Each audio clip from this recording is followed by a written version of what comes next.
lain pun dapat perhatian dan boleh sama-sama berkongsi ilmu ini. Jadi, saya ulang kepada persoalan yang ditanyakan oleh Azam Kota Baru tadi, adakah boleh kita berkhadam dengan perkara gaib, maknanya jin lah ya? Maka tidak boleh. Kita bersahabat dengan dia tidak boleh. Kita nak mengambil dia menjadi orang kata pembantu kita pun tidak boleh. Banyak orang yang mengambil dalam ilmu bela diri atau kita sebut sebagai persilatan atau apa-apa sahaja ilmu bela diri atau ilmu-ilmu yang berbentuk perbidanan, tukang urut. Tidak semua tuan-tuan bukan semua. Banyak yang generasi yang dahulu lah, yang bentuk yang dahulu, mereka menggunakan khidmat jin sebagai pembantu mereka. Sebab itu orang-orang dulu mengurut ada pengeras. Kena beras sebiji. Kena duit 10 sen, tak boleh lebih, tak boleh kurang. Dan banyak pantang larang yang ada. Dalam ilmu persilatan, kena pakai kain benang yang tertentu, pada hari yang tertentu, pada waktu yang tertentu. Kena macam-macam lah, macam-macam. Saya juga pernah ikuti.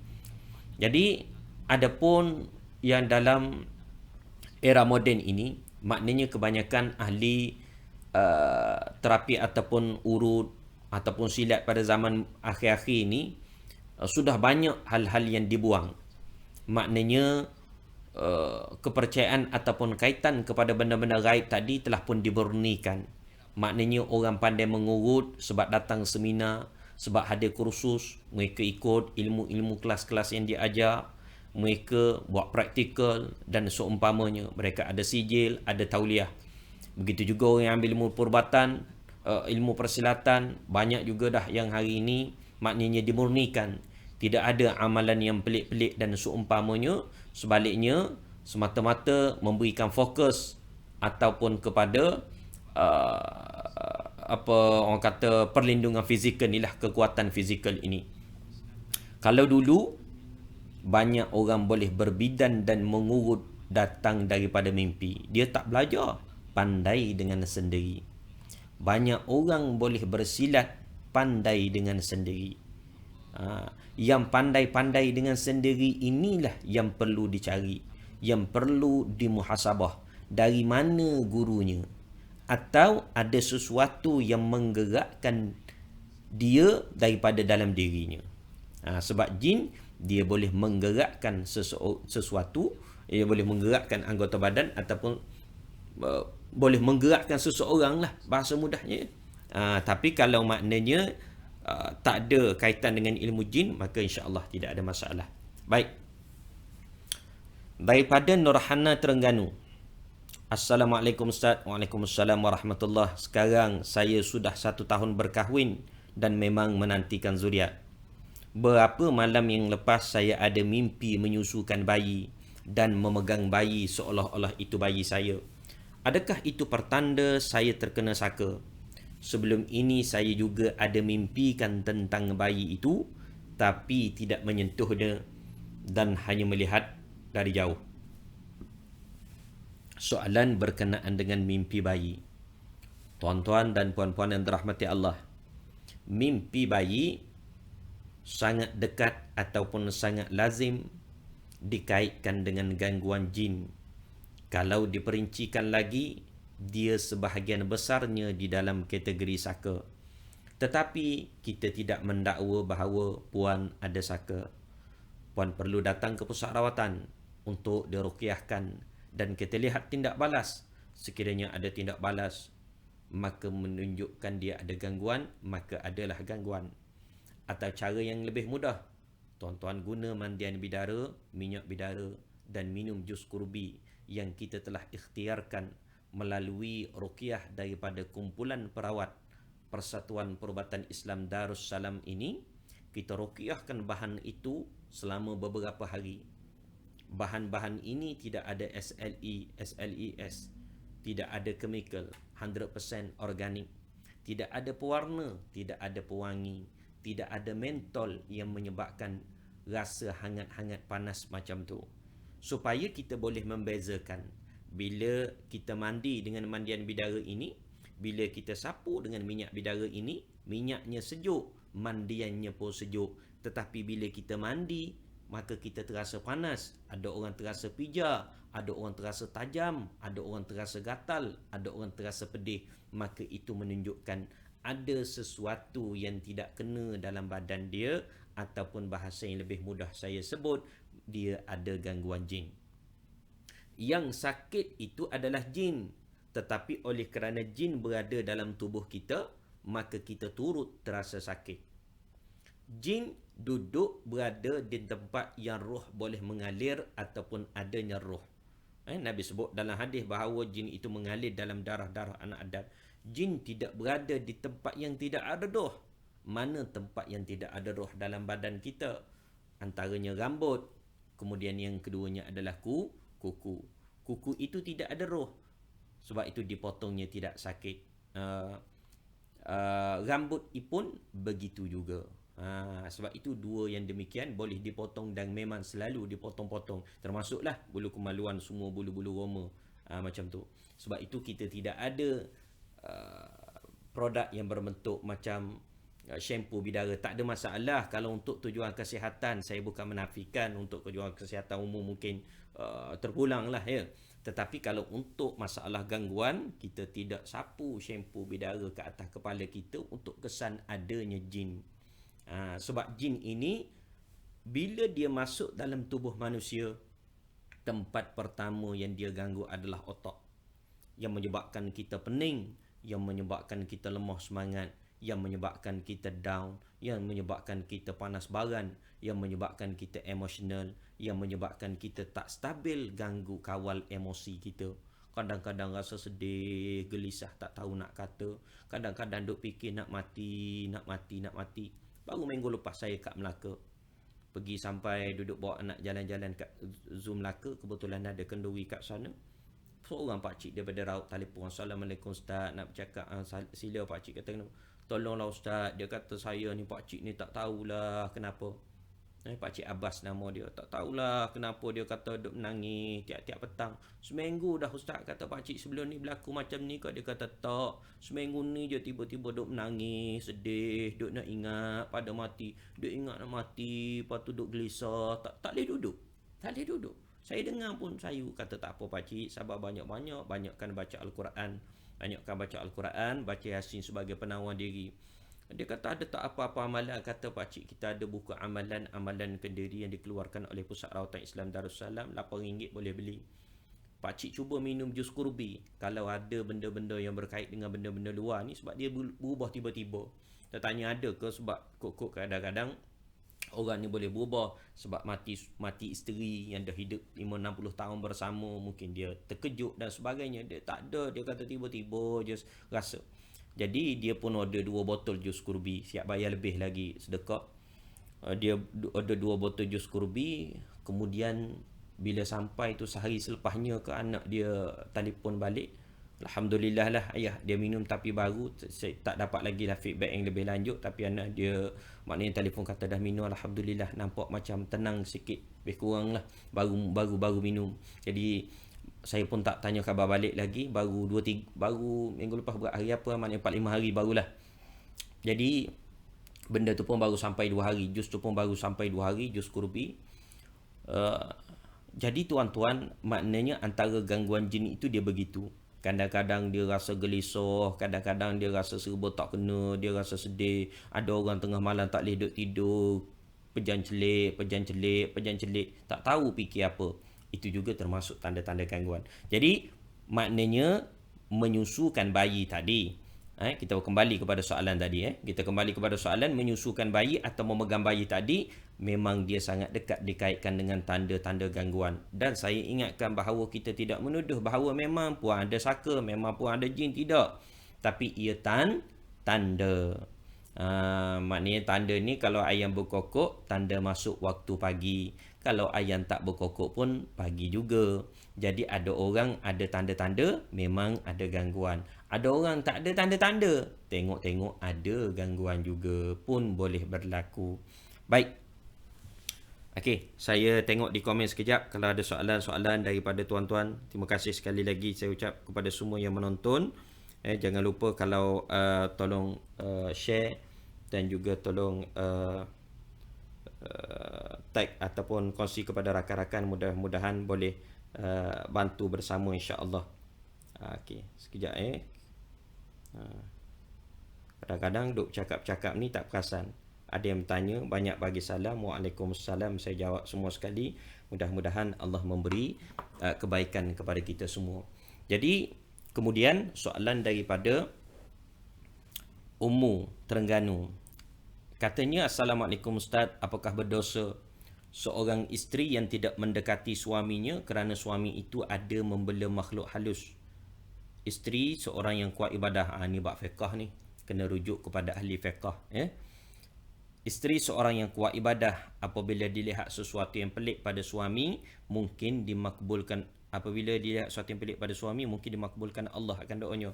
Semakin ditunjukkan satu persatu bukti yang ilmu suaminya yang tidak baik, maka maknanya tidak mendekati, dia buat dalam kurungan, dalam bahasa mudah maknanya tidak bersama atau tidak meniduri. Maknanya tidak buat hubungan suami isteri sebab suami tadi ada bela makhluk halus.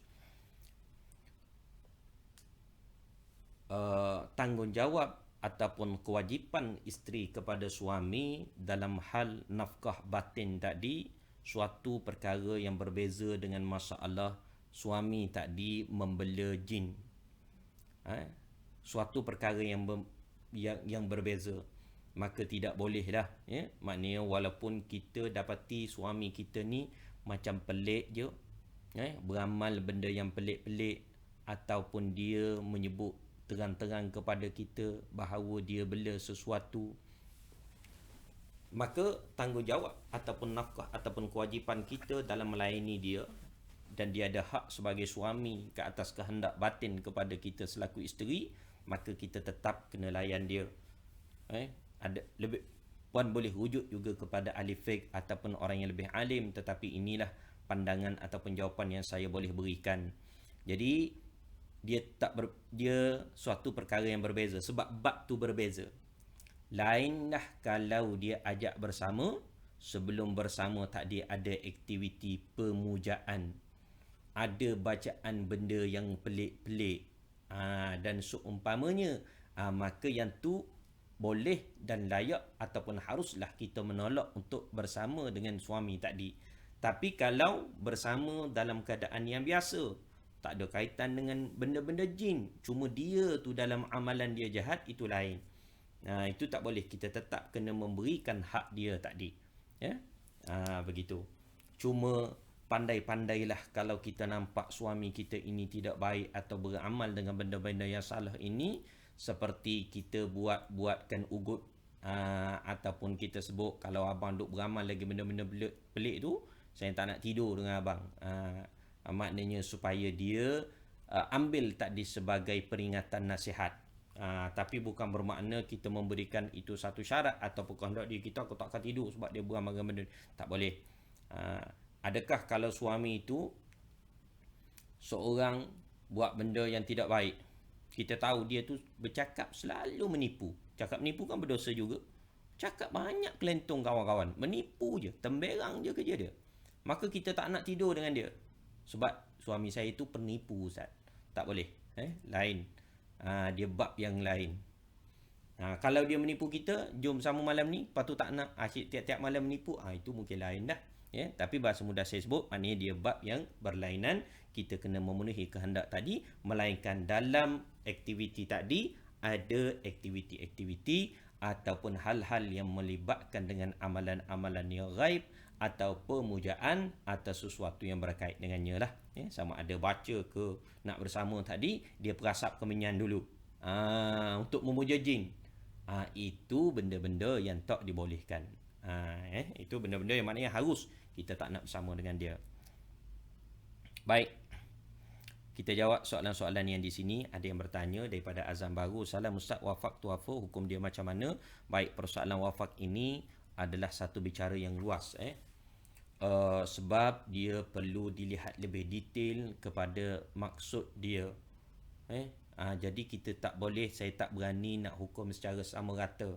Sebab amalan wafak ada juga digunakan oleh ulama-ulama terdahulu. Ada juga digunakan oleh para wali, orang-orang alim terlebih dahulu. Tetapi kadang-kadang mereka faham dengan apa yang ditulis. Adapun kita hari ini tidak faham dengan apa yang ditulis. Dan tidak boleh menterjemahkan apa maksudnya. Kalau menyebabkan bahasa-bahasa Sanskrit dan seumpamanya, kalau dia berbentuk ayat Al-Quran, itu jelas tangkap Al-Quran. Tidak harus kita menggunakannya. Bukan haram, tetapi tidak harus kita menggunakan, baik menolak. Samalah juga dengan wafak tadi, pesan saya elakkan. Kenapa kita nak guna wafak tu tadi? Untuk kelebihan apa? Kelebihan pendinding diri pada seseorang adalah datang daripada amalan kita sendiri. Kita boleh guna dengan bantuan amalan daripada orang lain. Orang tiup kita, kita ambil air penawar daripada orang lain, atau tuan-tuan sapu dengan mandian bidara, minyak bidara, mandian ikhtiar syifa ini, tuan-tuan spray dan sebagainya. Sebab benda ni jelas bahan dia, jelas cara bacaan dia dan seumpamanya. Benda yang kita tidak jelas ini, maka kita letak ke tepi. Jadi sebab tu saya tidak boleh nak hukum kata tak boleh, tidak boleh kata boleh. Kena tengok lebih detail kepada bentuk wafak itu tadi. Baik. Tapi asas yang lebih baik kita tinggal. Sebab kita tidak arif dan tidak tahu. Dan kebanyakannya berkait dengan jin. Kebanyakannya berkait dengan jin. Baik. Daripada Syifa Ibali, kalau kerap sendawa selepas dengar ayat Al-Quran. Bila kita pasang ayat Al-Quran, amalan kendiri satu tadi, ada di kalangan kita dia sendawa. Dia rasa panas atas kepala. Dia rasa tak sedap duduk je, syahdu je, sayu je rasa. Ataupun dia rasa emosi, nak marah, panas baran. Lazimnya ada sesuatu yang tidak kena dalam badan. Sebab jin tu yang tak sedap. Jin tu yang tak sedap duduk. Tetapi kerana dia menyumpang dalam jasad kita, kita pun turut tak sedap duduk. Jadi boleh guna mandian bidara ni, guna minyak bidara ni, guna jus. Boleh PM ataupun terus ke dalam inbox. Kita cuba bantu insya-Allah. Ataupun kalau dekat dengan pusat rawatan, datang pusat rawatan. Cuma di pusat rawatan Darussalam sekarang ini kita tak ada sentuhan. Jadi datang, kena beratur, kena ambil nama, kena duduk kat luar, kena buat penjarakan. Perawat dengan pesakit pun duduk jauh-jauh. Kemudian kita tiup jauh-jauh sahaja, ambil syarat sahaja. Kita tak ada nak tepuk, tak ada nak orang kata pegang, tak ada nak sentuh dan seumpamanya. Jadi kita buat dengan keadaan ikhtiar yang semampunya pada situasi sekarang.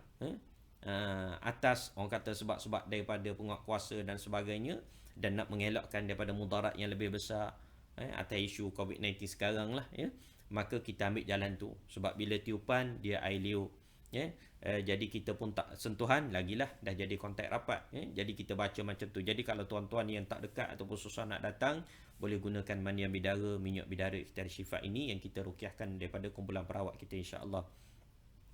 Daripada Nu'man, Ustaz, kalau saya kalau solat baca Quran kerap muntah angin atau sendawa, lepas tu masuk balik. Kitaran macam itulah, rasa dah dekat 10 tahun. Pernah buat rawatan ataupun tidak? Kalau tak pernah buat rawatan, boleh datang pusat rawatan. Ataupun dapatkan set pendinding diri ni, minum jus kurbi tadi, mandi bidara, sapu minyak. Kalau ada gangguan, kalau dah biasa sendawa, dia akan kerap sendawa atau terus muntah. Ada orang yang sampai muntah darah, ada orang yang sampai berak berdarah, ada orang yang macam-macam tidak balas. Ini kalau ada gangguan, dia menunjukkan tanda-tanda yang jelas. Jadi konsisten guna, ada masa datang pusat rawatan, bertemu dengan perawat untuk dirukyahkan. Daripada Wahidah Masyuk, Assalamualaikum. Waalaikumsalam. Daripada Mehron Indulgence, apa ni? Ustaz, ada orang mendengar panjang ayat dia ni. Ustaz, ada orang mendengar rukyah tadi, lepas tu dia muntah-muntah. Adakah boleh sembuh daripada gangguan? Boleh, sekiranya Allah izinkan. Mendengar ayat rukyah ataupun mendengar Al-Quran, maka jin tu sakit. Maka muntah itu tadi tanda jin itu keluar. Cuma kita tak tahu dia keluar semua sekali ke dia keluar sebahagian. Dia keluar dah habis ekor tu satu badan ataupun separuh saja. Separuh lagi ada lagi melekat kat tekak. Ataupun dia ada 4-5 ekor. Seekor 2 ekor yang kecil-kecil dah keluar. Yang besar-besar tak keluar lagi. Kita tak tahu. Tapi itu tanda yang baik. Sebab itu bila kita setiap kali sesi bicara alam mistik ini tuan-tuan, kita pasang dengan ayat tadi. Kita pasang dengan amalan kendiri 1. Kadang-kadang amalan kendiri 2. InsyaAllah akan datang kita pasang pula amalan kendiri 3. Kita dah siapkan yang recording dia amalan kendiri 3 ni ayat-ayat yang membatalkan sihir, ayat-ayat yang menyakitkan jin. Kalau dengar dia lagi sakit. Sebab itu kadang-kadang ada orang dia buat rawatan jarak jauh. Dia duk baca begitu, kemudian orang sakit. Bila seseorang itu didengarkan dengan ayat Al-Quran, walaupun secara jarak jauh, dengan telefon ataupun melalui FB Live, maka jin tu dia memang tak selesa, tak senang duduk. Kalau jin tu kecil-kecil kelas tadika, 5-6 tahun, dia mungkin senang keluar. Tapi kalau besar-besar tak. Bahkan kadang-kadang kalau diteruskan lagi, maknanya kita dah dengar dah. Kemudian kita rasa tak senang duduk, emosi nak marah sampai histeria. Kemudian diteruskan dengar lagi. Ada orang buat secara live. Kita dah dengar, baca lagi. Kesian kawan tu. Dia sakit. Daripada jauh duduknya. Sebab secara online duduk jauh. Anak-anak, suami, keliling, pening nak handle macam mana. Sebab tu bila tuan-tuan dengar ayat Al-Quran yang kita pasang ini secara jauh, tuan-tuan rasa sendawa, panas, nak muntah, tak apa, muntahkan. Baca wa may yattaqillah ayat 1000 dinar. Wa may yattaqillah yaj'al lahu makhraja, sambil buat macam ni lebih kurang. Minta Allah permudahkan. Kalau ada gangguan keluar, nak muntah-muntah, nak sendawa. Tapi kalau kita rasa tak boleh kawal diri ataupun sampai nanti sakit sangat, tak sedar, tak apa, tutup. Minggu depan dengar balik. Perlahan-perlahan. Perlahan-perlahan. Jangan sampai kita tak sedar dan sebagainya. Jangan sampai menyeksa diri kita. Kita berubat kan? Kita makan ubat yang doktor bagi pun ikut aturan dia. Bukan telan semua sekotak. Nak suruh sembuh esoknya, tidak. Dia akan membawa mudarat. Kita ambil ikut kaedah. Hari ini jin didengarkan dengan ruqyah, maka dia luka. Sebab tu datang pusat rawatan. Kita tak ada rawat daripada pagi sampai petang seseorang. Ataupun 3 jam, 4 jam, tak ada. Setengah jam, 40 minit, sudah. Itu kalau dia tak sedar lah. Kalau dia sikit-sikit, kadang-kadang setengah jam je. Paling lama maksimum 1 jam, tu dah lama dah tu. Sejam, dia tak sedar lagi. Dia mengamuk silat seorang diri. Kita tinggal dia dalam bilik seorang. 20 minit dia akan sedar. Minggu depan, abang datang balik. Maknanya kita ruqyah. Kita sakitkan jin. Kita calarkan tubuh dia. Kita lukakan tubuh dia. Dia lemah. Dia balik mandi dengan bidara, balik dengan limau dan sebagainya, lemah lagi, sakit dia hari-hari. Minggu depan datang, buat lagi. Maka makin luka, makin sakit, makin luka, makin sakit, makin lemah dia. InsyaAllah tinggallah dia ataupun keluarlah dia daripada badan kita. Sebab itu elakkan daripada kaedah-kaedah yang berbentuk macam ikrar. Okey, dengan ini saya berikrar untuk jin tu keluar daripada tuan-tuan. Sebagaimana ayat yang saya sebut tadi, Allah Subhanahu Wa Taala menyebutkan, bukan ayat saya sebut, ayat yang saya bacakan tadi, yang Allah Subhanahu Wa Taala firman, wa kana syaitanu lil insani khazula. Syaitan itu pada manusia sangat besar tipu dayanya, penipu besar kepada manusia. Kita duk ikrar, duk baca, kadang-kadang suruh jin keluar. Jin tu ingat senang-senang je. Dia gelak je dalam tubuh. Dia gelak je seorang-seorang. Dia kata siapa nak keluar? Senang-senang nak keluar. Aku lama dah duduk dalam ni. Siapa nak keluar? Mana aku dah nak keluar? Pesakit tu pun kena tipu. Perawat tu pun kena tipu. Jadi berhati-hati. Berhati-hati. Baik. Kemudian, baik tuan-tuan, kita dah agak tinggal 10 minit lagi. Paling lama insya-Allah. Assalamualaikum Ustaz Rustan Mizi. Waalaikumsalam Abu Syafi'i. Terima kasih kepada semua. Bila selalu rasa daripada Nashrin, bila selalu rasa macam semput-semput, sesak nafas dan letih, pergi klinik cik tak ada sakit apa? Ya, habis soalan dia kat sini ke saya tak nampak. Dia kata selalu semput-semput, sesak nafas dan letih, pergi klinik cik sakit tak ada apa. Cuba sapu mandi dengan bidara dan cuba minum jus kurbi ni. Tengok kalau ada gangguan, mudah-mudahan dia akan beri tindak balas insya-Allah. Kalau kita dah memang pergi doktor, dah jumpa pakar, tak ada sakit apa-apa sebab sesak nafas dan juga semput-semput ataupun cepat letih, tidak semestinya gangguan. Dia boleh berlaku disebabkan kita punya masalah badan secara fizikal itu sendiri. Kita kena rujuk juga kepada bahagian alopati ataupun doktor ataupun hospital. Cuma bila kita dah pergi hospital, doktor kata tak ada apa-apa, kita jumpa satu lagi doktor pakar, dia kata awak tak ada apa-apa, masalah badan sihat, semua elok, bola elok, darah elok, semua elok. Cuba dengan ikhtiar benda-benda begini kerana kita takut adanya hal-hal yang kita tidak nampak ataupun tidak sedari seperti gangguan jin itu. Okey. Baik, kita ulang kembali sedikit sebanyak tanda-tanda gangguan jin. Antara tanda gangguan jin adalah sukar untuk tidur. Antara tanda gangguan jin adalah gelisah dan sering terjaga pada waktu malam. Terjaga dengan terkejut, terjaga dengan terkejut. Antaranya lain adalah sentiasa dalam keadaan tertekan, emosi, panas baran, nak marah. Antara yang lain adalah mimpi binatang-binatang yang berbisa atau binatang buas yang mengejar kita dan seumpamanya, seperti mimpi harimau, mimpi lipan, mimpi jengking. Kalau jengking, mimpi lipan, mimpi ular. Mimpi ular sangat-sangatlah, mimpi anjing dan seumpamanya. Ataupun mimpi-mimpi dipatu ular. Banyak orang bujang, orang tua dulu kata mimpi dipatu ular tanda orang nak masuk meminang.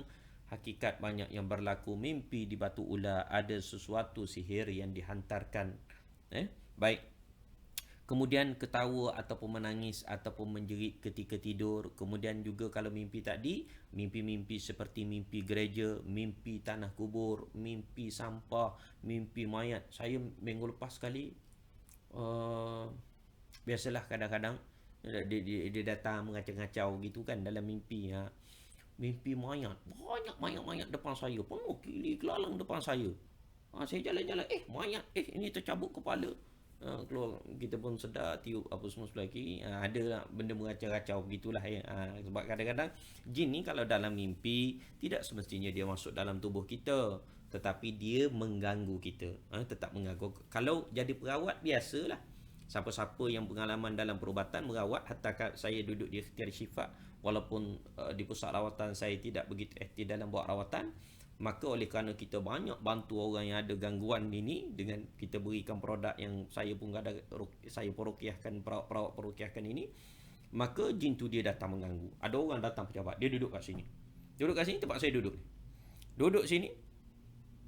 Kita biasa kalau pesakit datang office untuk beli barang ni, kita kata kalau nak sapu-sapu sikit-sikit lah, kita tanya ada gangguan tak, dia kata pernah ada ataupun simptom tu macam ada. Dia kata nak sapu apa, sapu sikit. Ada dia sapu banyak, dia ambil, dia buka sapu, rebah, keluar suara lain, aku jin daripada neraka jahanam. Sudah. Kita pun tenangkan, bagi air minum dan sebagainya. Kata kita buat rawatan lain kali, balik guna dan sebagainya, pergi pusat rawatan, balik mandi dengan bidara dan sebagainya. Baru ni ada seorang datang, dia duduk sini, kawan dia yang bawa dia tu imam masjid, dia duduk sebelah sini. Saya kata sapulah, tak apalah, saya ada. Kalau saya kata tak apalah, nak sapu-sapu sikit-sikit. Dia pun sapu. Saya tanya ustaz tu, itu imam yang bawa dia tu, kata ustaz rasa macam mana? Dia kata tak ada masalah, tak ada apa, dia kata sejuk je, elok je, sedap je, dia kata. Kawan dia ni panas ni, dia kata ni panas ni, macam berapi-api ni. Saya kata tak apalah, balik teruskan guna. Orang ada gangguan ni dia macam tu. Dia macam tu. Bila kita guna dia macam tu, tanda dia. Kalau gangguan tu ringan, bentuk gangguan, kita guna dia hilang lah. Tapi kalau gangguan tu dah ada dalam badan, dia ada tindak balas tu sikit. Jangan risau, dia tak ada sampai mengamuk-ngamuk. Tak ada, insyaAllah. Kemudian, payah nak melakukan amal ibadah, nak baca Quran, nak semayang, ada je sendawa mengantuk. Ada kes tu imam, setiap kali nak solat Jumaat, nak pergi Jumaat, menyorok dia dalam bilik. Lama duduk dalam bilik seorang-seorang, tak keluar sampai ahli keluarga, bang, dah nak azan dah ni, dia tu imam. Bila dia rukiahkan, rebah. Itu imam pun kena ganggu jin, tuan-tuan. Tak boleh. Saya belajar di Darul Quran Jakim, tahfiz. Ramai kawan-kawan yang masyi ni istilahnya maknanya ingat Al-Quran, tapi kena gangguan jin. Ada sahabat saya seorang tu sekarang kerja kat Melaka. Dia orang Melaka. Kuat betul dia punya gangguan. Dia memang dah lama dah gangguan. Sebab kita mula, saya tak ingat lah, tapi maknanya mula kenal pasti tu bila dia berubah. Duk pana tengok lain. Kata Man, adalah nama penuh dia Man. Apa ni? Wah, tak kena ni. Sekali dua dia minta baca lah, tolong rukiahkan dia, memang sakit. Ada sekali tu duduk sebilik dengan dia. Dia tengah duduk tidur, kemudian dia bergegar. Gegar macam tu. Saya pun pergi bismillahirrahmanirrahim, tok, bangun terus. Terkejut dia, bangun tu. Kata memang jin. Sebab dia dalam keadaan baring tu dengan selimut tu, lepas tu gegak. Kata ni mengigau ke macam pelik, kita dah tahu dia sakit. Saya pun pergi bismillahirrahmanirrahim, sapu tu bangun terus macam pocong gitu. Baik, jadi mana ini nak cerita tanda-tanda gangguan tadilah, banyak lah ya. Penyakit kemudian antara tanda lain adalah penyakit fizikal yang tidak boleh, penyakit yang datang dan tidak boleh dirawat dengan cara moden. Maknanya doktor kata tak ada penyakit, doktor pun tak tahu apa punca, ataupun ada penyakit tapi doktor tak tahu apa penyakit dan tak tahu apa ubat. Gunakan kaedah-kaedah perubatan ruqyah ini sebagai jalan ikhtiar kita, insya-Allah. Jadi boleh guna mandian bidara, boleh guna minyak bidara, boleh minum jus kurbi, boleh datang ke pusat rawatan kita Darussalam Malaysia, ataupun datang pusat rawatan yang patuh syariah seperti Darus Syifa. Baik, yang lain bukan tak boleh sebut, tapi sebab kita tidak tahu bagaimana kaedah rawatan dia lah ya.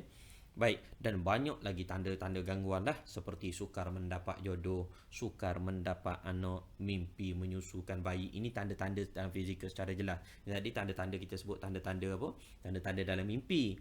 Tanda-tanda jelas ni banyak. Sakit di kepala di bahagian tertentu, utamanya sebelah petang, kemudian basan, terasa bisa-bisa, terasa sakit, terasa bergerak-gerak. Kemudian atau sakit di sendi-sendi utama tanpa sebab, kemudian sakit ketika ziarah orang mati, kemudian sakit pinggang ataupun lutut tanpa sebab, kemudian sakit dada bila waktu asar rasa sakit, lemah je dalam dada, tak boleh nak bernafas, kemudian terasa benda bergerak-gerak di bawah kulit, ada dah sebut dah tadi, kemudian keluar darah istihadah ataupun lebih daripada 15 hari, kemudian kita rahid tidak normal, kemudian senggugut yang sangat kuat. Tuan-tuan, kita banyak testimoni orang yang senggugut kuat ni, sama ada kita sendiri ke, perempuan ke, cik-cik ke, ataupun anak-anak ataupun ahli keluarga, bagi dia sapu dengan minyak bidara. Alhamdulillah, saya boleh sebut memang datang mengaku pada saya sendiri yang akhwat ataupun perempuan yang kuat senggugut, dia sapu minyak bidara, alhamdulillah. Ada seorang kakak, ada bukan seorang lah, beberapa orang tu memang bagi testimoni dia konsisten guna, alhamdulillah. Kalau senggugut ni kuat sangat, cuba guna. Memang ada orang bila datang senggugut tu hidup, orang kata dengan air mata je, sakitnya sangat-sangat. Jadi ikhtiarlah, insya-Allah. Batuk yang berpanjangan, gangguan di sekitar rahim, terasa panas ataupun sakit bila bersama dengan suami, kemudian kerap sendawa bila dengar Al-Quran ataupun ayat ruqyah, tu tanda gangguan tu yang tanya tadi tu ya. Kemudian kerap keguguran ataupun tak boleh buat hubungan kelamin suami isteri, ataupun mandul, ataupun sakit di bahagian ulu hati, ari-ari ataupun di bahagian rusuk bila dengar Al-Quran, mengantuk, sakit kepala, itu tanda gangguan juga. Sebahagiannya juga adalah penyakit fizikal seperti kanser, tapi kita tidak mendakwa bahawa semua kanser itu ada gangguan jin. Ada kanser yang tidak ada kaitan dengan jin, tapi ada kanser yang berkaitan dengan gangguan jin. Sama juga seperti sis ataupun fibroid. Okey, baik. Kemudian terasa di bawah tapak kaki seperti memijak kaca, memijak benda tajam seperti paku ataupun telur. Kemudian migrain, kemudian sawan yang bukan sebab budak tu demam panas, tiba-tiba sawan ya.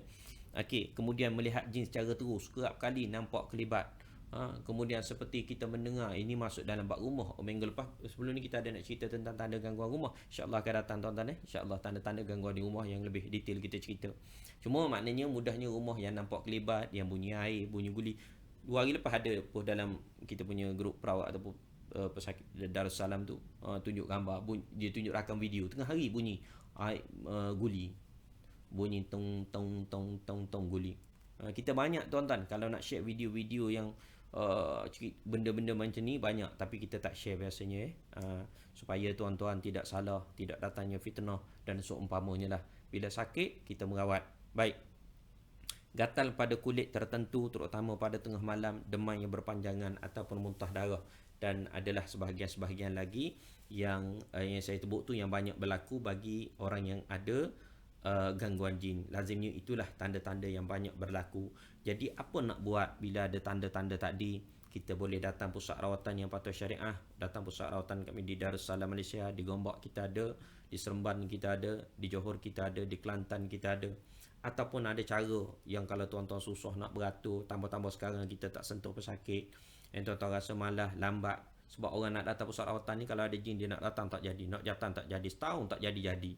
Jadi tuan-tuan order je minyak bidara ni, buat payment, insya-Allah 2-3 hari sampai.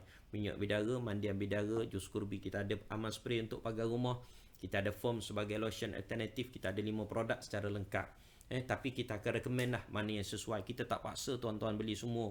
Kalau orang kata sekadar nak dinding diri, pakai satu pun cukup. Kalau nak scan, pakai 2 ke 3 pun cukup. Ada produk tertentu. Kalau nak rawat, boleh pilih sama ada untuk rawat diri saja, ataupun rawat untuk sekali, untuk pagar rumah sekali, ataupun semua sekali lah. Ada 4 tu je semua sekali, 5 tu je semua sekali. Itu rawatan lengkap. Maknanya kita mandi pun ada, kita sapu pun ada, kita minum pun ada, kita pagar rumah pun ada. Itu kita panggil sebagai set rawatan lengkap. 200 lebih, boleh guna 2-3 bulan, boleh bertahan. Kalau untuk minyak, untuk spray, untuk jus dia cepat sikit lah habis. Untuk mandian mungkin dalam 1 bulan. Tapi bila tuan-tuan pakai, tuan-tuan rasa kesan, gerak muntah, sendawa kadang-kadang, dan kemudian badan makin ringan, makin boleh bekerja. Itulah proses. Kerana rawatan adalah proses. Sama ada tuan-tuan datang pusat rawatan, bukan sekali kita tiup terus sembuh, tidak. Dia proses. Kita ni, kemudian kita kata datang lagi kalau ada sakit lagi. Baik, saya kira malam ni setakat tu lah ya. Banyak kalau ada soalan-soalan lain yang saya tak sempat jawab tu, minta maaf banyak. InsyaAllah kita jawab pada akan datang. InsyaAllah kita jawab pada akan datang.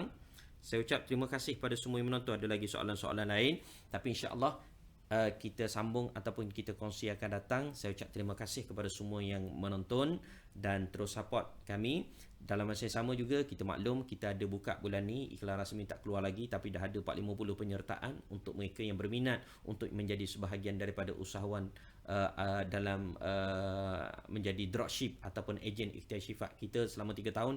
Ini baru kita buka secara rasmi. Tuan-tuan yang berminat untuk kalau ada saudara mara yang memang minat berniaga online, dan terutamanya lah online ke offline ke, ada kedai dan sebagainya, nak jadi dropship kita boleh, nak jadi ejen kita boleh PM ataupun terus dalam inbox, insya-Allah kita bantu. Terima kasih banyak saya ucap kepada semua yang menonton. Kongsikan hal yang baik ini kepada rakan-rakan kita, tag mereka ataupun share dalam Facebook kita ataupun dalam WhatsApp group kita. Mudah-mudahan kita membantu orang lain, Allah permudahkan kita. Kalau kita cari rezeki, pagi-pagi kita tunggu rumah. Kalau kita tak kisahlah berniaga ke bekerja ke, kita nak memudahkan rezeki kita. Kita tunggu rumah, kita tengok orang duk jual nasi lemak, buka payung, angkat meja, ya Allah mudahkan urusan makcik ni. Kita berjalan sekejap, tengok orang duk kerja, kita pergi isi minyak. Ada abang ke kakak ke pakcik tu tolong isi minyak kat kita, ya Allah permudahkan urusan kehidupan dia. Kita nampak ambulan lalu cepat-cepat bawa orang sakit, ya Allah permudahkan, berikan dia kesembuhan, kesihatan yang baik, panjangkan umur dia. Kita pagi-pagi tunggu rumah pergi cari rezeki, kita doakan orang sekeliling. InsyaAllah Allah permudahkan. Tak perlu ramai, ambil 3 orang tak apa dah, ataupun ambil 5 orang, ataupun mana yang teringat lah. Janji setiap pagi kita menuju ke tempat cari rezeki, kita pernah mendoakan orang kebaikan setiap pagi. Maka insya-Allah satu jalan kita doakan orang beratus kali ganda malaikat mendoakan kita. Ini sebagai pesanan, motivasi dan nasihat kepada kita semua supaya kita hidup dalam kebahagiaan, kesihatan dan sentiasa dalam kebaikan, dijauhi daripada fitnah, gangguan jin, manusia dan juga syaitan. Yang baik daripada Allah Subhanahu Wa Taala dan yang lemah daripada diri saya sendiri. Terima kasih pada semua, kita jumpa lagi akan datang. Assalamualaikum warahmatullahi wabarakatuh.